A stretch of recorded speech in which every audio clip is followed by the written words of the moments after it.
Hi hello ನಮಸ್ಕಾರ ಸ್ನೇಹಿತರೆ, ಹೇಗಿದ್ದೀರಾ? ಈ ವಾರದ ಸುದ್ದಿ ಸದ್ದು ಹೊಸ ಸಂಚಿಕೆಗೆ ನಿಮ್ಮೆಲ್ಲರಿಗೂ ಸ್ವಾಗತ. ಎಂದಿನಂತೆ ಇವತ್ತು ಕೂಡ ನಿಮಗಾಗಿ ಕೆಲವು ಇಂಟ್ರೆಸ್ಟಿಂಗ್ ವಿಷಯಗಳನ್ನ ತಂದಿದ್ದೀನಿ. ಹಾಗಾಗಿ ವಿಡಿಯೋನ ಸ್ಕಿಪ್ ಮಾಡದೆ ಪೂರ್ತಿ ನೋಡಿ. ಇನ್ನು ನೀವೇನಾದರೂ ನಮ್ಮ ಚಾನಲ್ನ ಮೊದಲನೇ ಸಲ ನೋಡ್ತಾ ಇದ್ರೆ ನಾನು ನಿಮಗೆ ಟೆಕ್ನಾಲಜಿ ರಿಲೇಟೆಡ್ ವೀಡಿಯೋಸ್ಗಳಾಗಿರ್ಬೋದು, ಪ್ರಾಡಕ್ಟ್ ಅನ್ಬಾಕ್ಸಿಂಗ್ ರಿವ್ಯೂಸ್, ಹಾಗೆ ಇನ್ನು ಹಲವಾರು ಇಂಟ್ರೆಸ್ಟಿಂಗ್ ವಿಚಾರಗಳನ್ನ ನಿಮ್ಮ ಮುಂದೆ ತರೋಕ್ಕೆ ಪ್ರಯತ್ನ ಪಡ್ತೀನಿ. ಹಾಗಾಗಿ ಒಂದೇ ಒಂದು ರಿಕ್ವೆಸ್ಟು, ಏನಿಲ್ಲ, ದಯವಿಟ್ಟು ಸಬ್ಸ್ಕ್ರೈಬ್ ಮಾಡಿಲ್ಲ ಅಂದರೆ ದಯವಿಟ್ಟು ಚಾನಲ್ ಸಬ್ಸ್ಕ್ರೈಬ್ ಮಾಡಿ, ಹಾಗೆ ಪಕ್ಕದಲ್ಲಿರೋ ಬೆಲ್ ಐಕನ್ ಕೂಡ ಒತ್ತಿ. ಅದರಿಂದ ನಾನು ಮುಂದೆ ಮಾಡೋ ಯಾವುದೇ ವಿಡಿಯೋನ ನೀವು ಮಿಸ್ ಮಾಡದೆ ನೋಡ್ಬೋದು. ಹಾಗಾದ್ರೆ ನೀವು ತಡ ಮಾಡೋದು ಬೇಡ. ನಾನು ಪ್ರವೀಣ್ ಗೌಡ್ರು, ನೀವು ನೋಡ್ತಾ ಇದ್ದೀರಾ ಶೋ 5. ಬನ್ನಿ ಶುರು ಮಾಡೋಣ.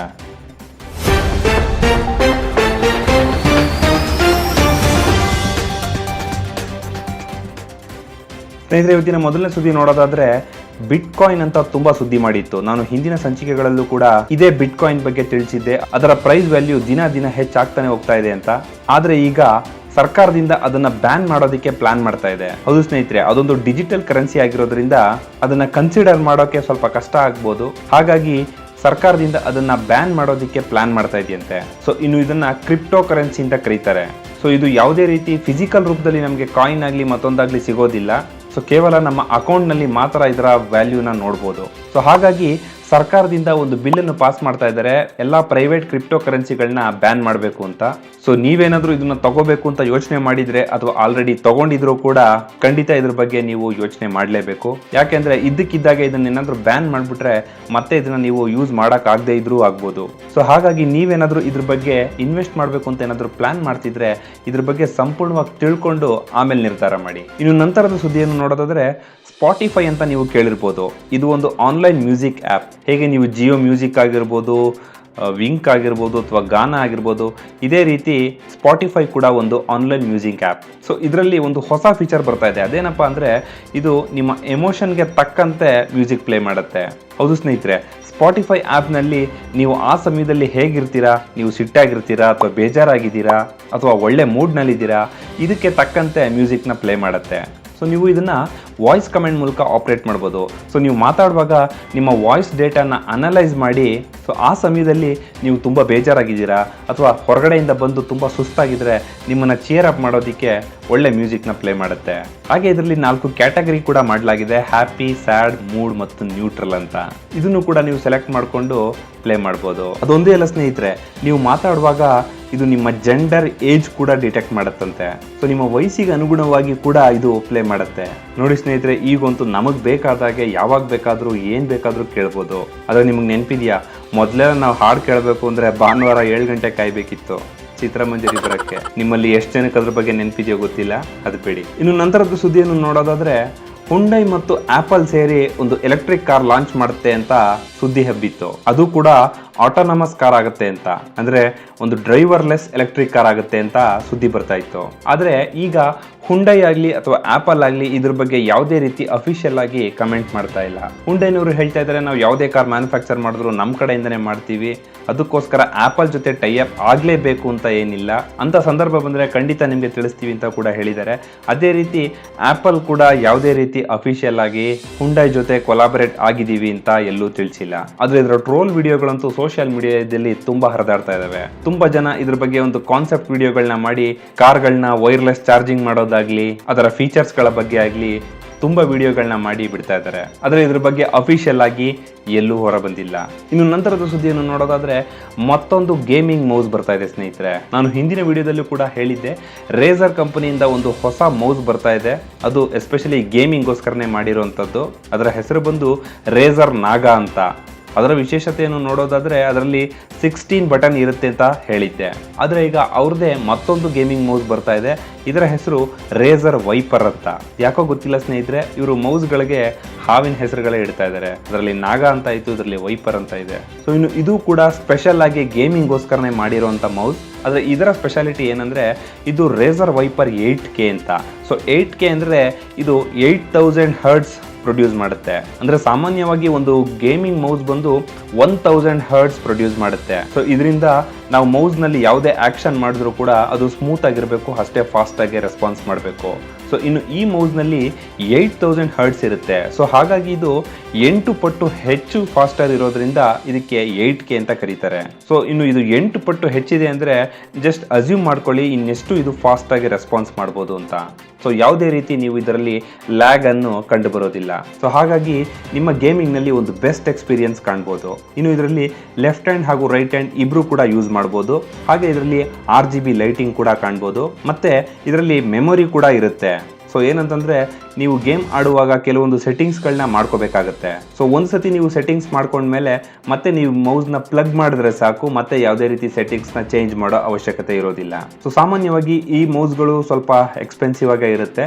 ಸೊ ಇದರ ಬೆಲೆ ಬಂದು ಅಂದಾಜು ಇಂಡಿಯನ್ ಕರೆನ್ಸಿಯಲ್ಲಿ ಹೇಳೋ ಪ್ರಕಾರ 5,900 ರೂಪಾಯಿ ಆಗ್ಬೋದು. ಇನ್ನು ನಂತರದ ಸುದ್ದಿಯನ್ನು ನೋಡೋದಾದ್ರೆ ನೆಟ್ಫ್ಲಿಕ್ಸ್ ನಿಂದ ಒಂದು ಹೊಸ ಫೀಚರ್ ಬರ್ತಾ ಇದೆ. ಅದೇನಂದ್ರೆ ನೀವು ಇದರಲ್ಲಿ ಟೈಮರ್ ಸೆಟ್ ಮಾಡ್ಬೋದಂತೆ. ಸೊ ಅದೇನಂದ್ರೆ ನೀವು ಯಾವ್ದಾದ್ರು ಶೋ ಆಗಲಿ ಅಥವಾ ಮೂವಿನಾಗಲಿ ನೋಡಬೇಕಾದ್ರೆ ಇಷ್ಟೇ ಸಮಯಕ್ಕೆ ನೀವು ಇದನ್ನ ಸೆಟ್ ಮಾಡ್ಬೋದು.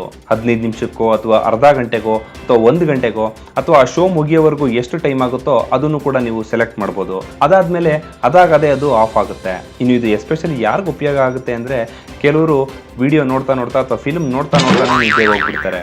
ಇಂಥವ್ರಿಗಂತೂ ಖಂಡಿತ ಇದು ಉಪಯೋಗ ಆಗುತ್ತೆ. ಆ ಶೋ ಎಷ್ಟು ಅವರ್ ಇರುತ್ತೋ ಅಲ್ಲಿ ತನಕ ಮಾತ್ರ ಟೈಮ್ ಸೆಟ್ ಮಾಡಿಬಿಟ್ಟು ನೋಡ್ಬೋದು. ಇನ್ ಕೇಸ್ ಅವ್ರು ಮಲಗಿದ್ರು ಕೂಡ ಅದು ಶೋ ಮುಗಿದ ನಂತರ ಅದಾಗದೆ ಅದು ಆಫ್ ಆಗುತ್ತೆ. ಇದರಿಂದ ನಿಮ್ಮ ಬ್ಯಾಟ್ರಿ ಲೈಫ್ ಕೂಡ ಸೇವ್ ಆಗುತ್ತೆ, ಹಾಗೆ ಇಂಟರ್ನೆಟ್ ಕೂಡ ಸೇವ್ ಆಗುತ್ತೆ. ಇದೊಂದು ಅವ್ರ ಕಡೆಯಿಂದ ಒಂದು ಸಣ್ಣ ಫೀಚರ್. ಸೊ ಈಗಂತೂ ಟಿವಿಲಿ ಬರುವಂಥ ಶೋಸ್ಗಳಿಗಿಂತ ಈ OTT ಪ್ಲಾಟ್ಫಾರ್ಮ್ಸ್ನಲ್ಲಿ ಬರೋ ಶೋಸ್ಗಳೇ ನೋಡೋರು ತುಂಬ ಜಾಸ್ತಿ ಇದ್ದಾರೆ. ಸೊ ನೀವು ಕಮೆಂಟ್ ಮಾಡಿ ತಿಳಿಸಿ, ನಿಮ್ಮಲ್ಲಿ ಯಾರು ಜಾಸ್ತಿ OTT ಪ್ಲಾಟ್ಫಾರ್ಮ್ನೇ ಪ್ರಿಫರ್ ಮಾಡ್ತೀರಾ ಶೋಸ್ ನೋಡೋದಕ್ಕೆ ಅಥವಾ ಮೂವೀಸ್ ನೋಡೋದಕ್ಕೆ ಅಂತ. ಸೊ ಇನ್ನು ನಂತರದ ಸುದ್ದಿಯನ್ನು ನೋಡೋದಾದ್ರೆ ಗೂಗಲ್ ಕಡೆಯಿಂದ ಮತ್ತೊಂದು ಹೊಸ ಫೀಚರ್ ಬರ್ತಾ ಇದೆ ಸ್ನೇಹಿತರೆ. ಅದು ಗೂಗಲ್ ಮ್ಯಾಪ್ಸ್ಗೆ. ಸೊ ನಾವೆಲ್ಲ ಗೂಗಲ್ ಮ್ಯಾಪ್ಸ್ನಲ್ಲಿ ಡೈರೆಕ್ಷನ್ ಯೂಸ್ ಮಾಡಿಕೊಂಡು ಒಂದು ಕಡೆಯಿಂದ ಇನ್ನೊಂದು ಜಾಗಕ್ಕೆ ಹೋಗೋದು ನಿಮಗೆಲ್ಲ ಗೊತ್ತಿರೋವಂಥ ವಿಷಯನೇ. ಆದರೆ ಇದು ಹಳೆ ವಿಷಯನೇ. ಗೂಗಲ್ನವರು ಸ್ಟ್ರೀಟ್ ವ್ಯೂ ಅನ್ನೋ ಆಪ್ಷನ್ನ ತರ್ತಾ ಇದ್ದಾರೆ ಅಂತ ತಿಳಿಸಿದ್ರು. ಅದು ಈಗ ಲೈವ್ ಆಗಿದೆ ಸ್ನೇಹಿತರೆ. ಸೊ ನೀವು ಡೈರೆಕ್ಷನ್ ಹಾಕೊಂಡು ಹೋಗುವಾಗ ಅದು ಕೇವಲ ರೂಟ್ ತೋರಿಸಲ್ಲ, ಎಕ್ಸಾಕ್ಟ್ ನಿಮ್ಮ ರೋಡ್ ಹೇಗಿದೆಯೋ ಅದೇ ಪಿಕ್ಚರ್ನ ನಿಮಗೆ ಕೊಡುತ್ತೆ. ಸೊ ನೀವು ರೋಡ್ನಲ್ಲಿ ಯಾವುದಾದ್ರೂ ಒಂದು ಲೈಟ್ ಕಂಬನೋ ಅಥವಾ ಇನ್ಯಾವುದಾದ್ರೂ ಶಾಪ್ ಇದ್ರೂ ಕೂಡ ಅದು ಕೂಡ ಅದರಲ್ಲಿ ಕಾಣಿಸುತ್ತೆ. ಸೊ ಈ ಸ್ಟ್ರೀಟ್ ವ್ಯೂನಲ್ಲಿ ಎಕ್ಸಾಕ್ಟ್ ಫೋಟೋಸ್ನೇ ಕ್ಲಿಕ್ ಮಾಡಿ ನಿಮಗದು ರೂಟ್ ಮೂಲಕ ತೋರಿಸುತ್ತೆ. ಸೊ ಇದರ ಫೀಚರ್ ಈಗ ಲೈವ್ ಆಗಿದ್ದು ಡೈರೆಕ್ಷನ್ನಲ್ಲಿ ಸ್ಪ್ಲಿಟ್ ಸ್ಕ್ರೀನ್ ಹೊಂದಿರುತ್ತೆ. ಸೊ ಅರ್ಧ ಭಾಗ ಸ್ಟ್ರೀಟ್ ವ್ಯೂ ತೋರಿಸ್ತಿರುತ್ತೆ, ಇನ್ನರ್ಧ ಭಾಗ ಡೈರೆಕ್ಷನ್ ತೋರಿಸ್ತಿರುತ್ತೆ. ಸೊ ಕೆಲವೊಂದ್ಸಲ ಎರಡೆರಡು ರೈಟ್ಗಳಿದ್ದಾಗ ಡೈರೆಕ್ಷನ್ ಅಲ್ಲಿ ರೈಟ್ ಅಂತ ಹೇಳಿರುತ್ತೆ, ಬಟ್ ನಮ್ಗೆ ಅವಾಗ ಕನ್ಫ್ಯೂಸ್ ಆಗ್ತಿರುತ್ತೆ ಈ ರೈಟಾ ಅಥವಾ ಈ ರೈಟಾ ಅಂತ. ಸೊ ಈ ಸ್ಟ್ರೀಟ್ ವ್ಯೂ ಇದ್ರೆ ನಮಗೆ ಕರೆಕ್ಟಾಗಿ ಗೊತ್ತಾಗುತ್ತೆ ಅದು ಇದೇ ರೋಡು ಅಥವಾ ಅದೇ ರೋಡು ಅಂತ. ಸದ್ಯಕ್ಕೆ ಇದು ಯಾವುದೋ ಸ್ಪ್ಯಾನಿಷ್ ವೆಬ್ಸೈಟ್ನಲ್ಲಿ ಇದು ಲೈವ್ ಆಗಿದೆ ಅಂತ ತಿಳಿಸಿದ್ದಾರೆ. ನೋಡೋಣ ನಾವು ನೀವೆಲ್ಲ ಯಾವಾಗ ಯೂಸ್ ಮಾಡ್ತೀವಿ ಅಂತ. ಇನ್ನು ನಂತರದ ಸುದ್ದಿಯನ್ನು ನೋಡೋದಾದ್ರೆ LG ಕಡೆಯಿಂದ ಒಂದು ಹೊಸ ಆ್ಯಪ್ ರಿಲೀಸ್ ಮಾಡ್ತಾ ಇದ್ದಾರೆ. ಅದು ಬಂದು ವರ್ಕ್2 ಆ್ಯಪ್ ಅಂತ. ಸೊ ಇದರಲ್ಲಿ ಏನು ವಿಶೇಷ ಅಂತ ನೋಡೋದಾದ್ರೆ ಈ ಆ್ಯಪ್ನ ಬಳಸ್ಕೊಂಡು ನಿಮ್ಮ ಸ್ಮಾರ್ಟ್ ಫೋನನ್ನು PC ನಲ್ಲಿ ಉಪಯೋಗಿಸ್ಬೋದು. ಅಂದರೆ ನಿಮ್ಮ ಸ್ಮಾರ್ಟ್ ಫೋನ್ನಲ್ಲಿ ಏನು ಕಾಣುತ್ತೋ ಅದನ್ನೇ ನಿಮ್ಮ PC ನಲ್ಲಿ ಸ್ವಲ್ಪ ದೊಡ್ಡ ಸ್ಕ್ರೀನ್ನಲ್ಲಿ ನೋಡ್ಬೋದು. ಸೊ ಬೇಸಿಕಲಿ ಸ್ಕ್ರೀನ್ ಮಿರರಿಂಗ್ ಅಥವಾ ಸ್ಕ್ರೀನ್ ಕ್ಯಾಸ್ಟ್ ಅಂತ ಏನು ಹೇಳ್ತೀವೋ ಅದೇ ಫೀಚರ್ ಇರುವಂಥದ್ದು. ಸೊ ಈ ಆ್ಯಪ್ನ ಬಳಸ್ಕೊಂಡು ನೀವು ಯಾವುದೇ PC ನಲ್ಲಿ ಈ ಫೀಚರ್ನ ಉಪಯೋಗಿಸ್ಕೋಬೋದು. ಸೊ ನಿಮ್ಮ ಫೋನ್ ಹೇಗೆ ಕೆಲಸ ಮಾಡುತ್ತೋ, ಒಂದು ಮೆಸೇಜ್ ಕಳಿಸೋದಾಗಲಿ, ಕಾಲ್ ಮಾಡೋದಾಗಲಿ, ಪ್ರತಿಯೊಂದನ್ನು PC ಮೂಲಕನೇ ಮಾಡ್ಬೋದು. ಇನ್ನು ನಂತರದ ಸುದ್ದಿಯನ್ನು ನೋಡೋದಾದ್ರೆ ಇವತ್ತು ಕೂಡ ವಾಟ್ಸಪ್ದು ಒಂದು ಸುದ್ದಿ ಇದೆ ಸ್ನೇಹಿತರೆ. ವಾಟ್ಸಪ್ ಪ್ರೈವಸಿ ಡೇಟಾ ಬಂದಾಗ್ಲಿಂದ ಪ್ರತಿದಿನ ಅದರ ಬಗ್ಗೆ ಯಾವುದಾದ್ರೂ ಒಂದು ಸುದ್ದಿ ಇದ್ದೇ ಇರುತ್ತೆ. ಸೊ ಈಗೇನಪ್ಪ ಅಂದರೆ ವಾಟ್ಸಪ್ಗೆ ಸುಪ್ರೀಂ ಕೋರ್ಟ್ನಿಂದ ಒಂದು ಪಿಟಿಷನ್ ಹಾಕಿತ್ತು. ಆದರೆ ಅದಕ್ಕೆ ವಾಟ್ಸಪ್ ಕಡೆಯಿಂದ ಇನ್ನೂ ಯಾವುದೇ ಉತ್ತರ ಬಂದಿಲ್ಲ. ಇನ್ನು ಸುಪ್ರೀಂ ಕೋರ್ಟ್ನಿಂದ ಈ ಪ್ರೈವೇಟ್ ಶೇರಿಂಗ್ ಡೇಟಾ ಏನಿದೆಯೋ ಇದ್ರ ಬಗ್ಗೆ ಕಂಪ್ಲೀಟ್ ಡೀಟೇಲ್ಸ್ ಕೊಡೋದಕ್ಕೆ ವಾಟ್ಸಪ್ಗೆ ತಿಳಿಸಲಾಗಿತ್ತು. ಆದರೆ ವಾಟ್ಸಪ್ ಕಡೆಯಿಂದ ಇದಕ್ಕೆ ಯಾವುದೇ ರೀತಿ ಸ್ಪಷ್ಟನೆ ಕೊಟ್ಟಿಲ್ಲ.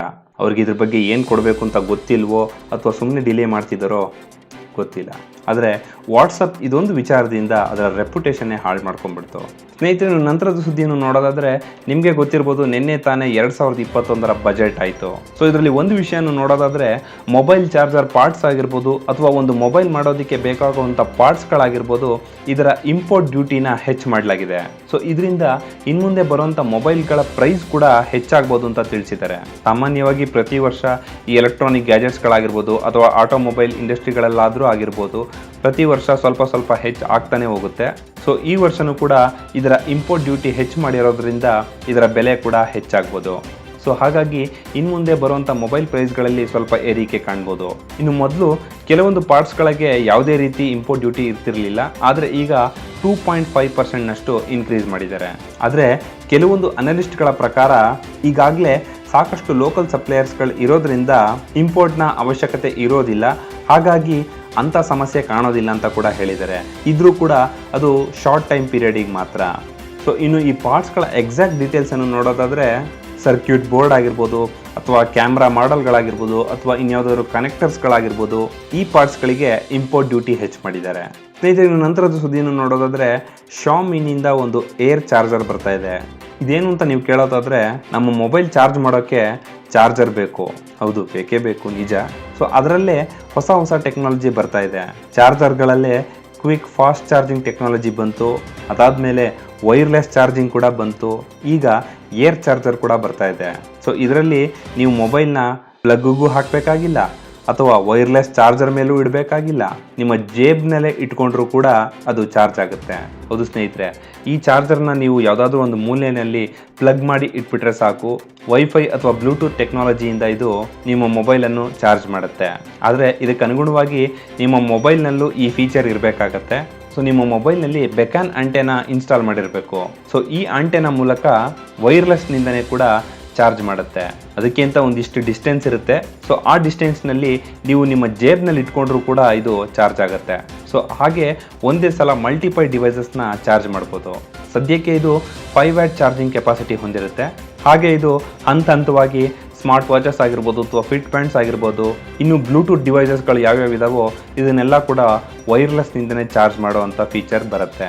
ಸೊ ಇನ್ನು ಇದೇ ಟೆಕ್ನಾಲಜಿನ ಮೋಟರೋಲಾ ಕೂಡ ತರ್ತಾ ಇದೆ. ಅವರು ಕೂಡ ಒಂದು ವಿಡಿಯೋನ ರಿಲೀಸ್ ಮಾಡಿದ್ದಾರೆ. ಇದರಲ್ಲಿ ವೈರ್ಲೆಸ್ನಿಂದ 2 ಮೊಬೈಲ್ ಫೋನ್ಗಳನ್ನ ಚಾರ್ಜ್ ಮಾಡ್ತಿರೋದನ್ನ ನೀವು ನೋಡ್ಬೋದು. ಸೊ ಇನ್ನು ಇದರ ಚಾರ್ಜಿಂಗ್ ಡಿಸ್ಟೆನ್ಸನ್ನು ನೋಡೋದಾದರೆ 80ರಿಂದ 100 ಸೆಂಟಿಮೀಟರ್ ದೂರದಲ್ಲಿ ಚಾರ್ಜ್ ಮಾಡ್ಬೋದು. ಸೊ ಇನ್ನು ಇದರಲ್ಲೂ ಕೂಡ ಒಂದೇ ಸಲಕ್ಕೆ ಮಲ್ಟಿಪಲ್ ಡಿವೈಸಸ್ನ ಚಾರ್ಜ್ ಮಾಡ್ಬೋದು. ಸೊ ಇನ್ನು ಯಾವುದೇ ವೈರ್ಗಳ ಜಂಜಾಟ ಇಲ್ಲದೆ ನಮ್ಮ ಜೇಬ್ನಲ್ಲಿ ಇಟ್ಕೊಂಡೇ ಚಾರ್ಜ್ ಮಾಡ್ಬೋದು. ಸೊ ಬಹುಶಃ ಇದಕ್ಕಾಗೇ ಇರ್ಬೋದು ಈಗ ಬರ್ತಿರೋ ಫೋನ್ಗಳಲ್ಲಿ ಚಾರ್ಜರ್ ಕೊಡೋದನ್ನೇ ನಿಲ್ಲಿಸ್ತಾ ಇದ್ದಾರೆ. ಸೊ ಬಹುಶಃ ಇನ್ನು ಮುಂದೆ ಬರುವಂಥ ಫೋನ್ಗಳಲ್ಲಿ ಎಲ್ಲ ವೈರ್ಲೆಸ್ ಚಾರ್ಜಿಂಗ್ ಟೆಕ್ನಾಲಜಿ ಹೊಂದಿದ್ದು, ಸೊ ನಾವಿನ್ಮೇಲೆ ವೈರ್ಲೆಸ್ ಚಾರ್ಜ್ ಮಾಡಬೇಕು ಅಂದರೆ ಸಪ್ರೇಟಾಗಿ ಮತ್ತೆ ಹಣ ಕೊಟ್ಟು ಆ ಡಿವೈಸಸ್ಗಳನ್ನ ಪರ್ಚೇಸ್ ಮಾಡಬೇಕಾಗತ್ತೆ.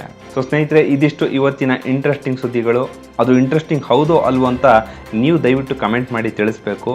ಸೊ ಹಾಗೆ ಈ ವಿಡಿಯೋ ನಿಮಗೆ ಇಷ್ಟ ಆಗಿದರೆ ದಯವಿಟ್ಟು ಲೈಕ್ ಮಾಡಿ, ಹಾಗೆ ನಿಮ್ಮ ಸ್ನೇಹಿತರಿಗೂ ಶೇರ್ ಮಾಡಿ, ಮತ್ತು ಸಬ್ಸ್ಕ್ರೈಬ್ ಮಾಡೋದನ್ನು ದಯವಿಟ್ಟು ಮರಿಬೇಡಿ. ಇದಕ್ಕೆ ಯಾವುದೇ ರೀತಿ ಶುಲ್ಕ ಕಟ್ಟಬೇಕಾಗಿಲ್ಲ, ಇದು ಕಂಪ್ಲೀಟ್ ಫ್ರೀ ಇರುತ್ತೆ. ಹಾಗಾಗಿ ಜಸ್ಟ್ ಟಪ್ ಅಂತ ಒಂದು ಸಬ್ಸ್ಕ್ರೈಬ್ ಬಟನ್ನ ಕ್ಲಿಕ್ ಮಾಡಿ. ಇದು ಕೇವಲ ಒಂದು 10 ನಿಮಿಷದ ವಿಡಿಯೋ ಆಗಿರ್ಬೋದು, ಆದರೆ ಈ ವಿಡಿಯೋ ಮಾಡೋದಕ್ಕೆ ಒಂದು 2-3 ಗಂಟೆಗಳ ಕಾಲನಾದರೂ ಶ್ರಮ ಬೇಕಾಗುತ್ತೆ. ಆ ಶ್ರಮಕ್ಕಾದರೂ ಜಸ್ಟ್ ಒಂದು ಸಬ್ಸ್ಕ್ರೈಬ್ ಕೇಳ್ತಾ ಇದ್ದೀನಿ ಅಷ್ಟೇ. ದಯವಿಟ್ಟು ಈ ವಿಡಿಯೋನ ಲೈಕ್ ಮಾಡಿ, ಹಾಗೆ ಸಬ್ಸ್ಕ್ರೈಬ್ ಮಾಡಿ. ಮತ್ತೆ ಮುಂದಿನ ವಿಡಿಯೋದಲ್ಲಿ ಮತ್ತಷ್ಟು ಇಂಟ್ರೆಸ್ಟಿಂಗ್ ವಿಚಾರಗಳೊಂದಿಗೆ ನಿಮ್ಮ ಮುಂದೆ ಬರ್ತೀನಿ. ಅಲ್ಲಿವರೆಗೂ ನಮಸ್ಕಾರ, ಟಾಟಾ.